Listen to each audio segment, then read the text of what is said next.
இலைகளையும் தலைகளையும் காட்டு புல்லையும் தின்று சாகும் வரை சுதந்திரத்திற்காக போராடியவர்கள் நேதாஜியின் இந்திய தேசிய இராணுவ வீரர்கள். அரக்கான் போர் முனையில் வெள்ளையர்களின் இராணுவத்தை எதிர்த்து INA வீரர்கள் சண்டையிடும் போது விமானத்தில் இருந்து குண்டுகளை வீசினார்கள் வெள்ளையர்கள். INA வீரர்கள் பலர் குண்டு அடிபட்டு செத்து விழுந்தார்கள்.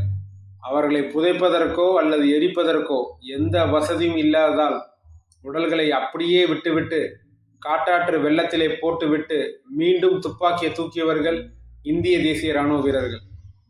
அந்த தியாக தீபங்களுக்கு கொடுத்திருக்க வேண்டிய கௌரவத்தை நேருவின் தலைமையில் இயங்கிய காங்கிரஸ்காரர்கள் கொடுக்க தவறிவிட்டார்கள்.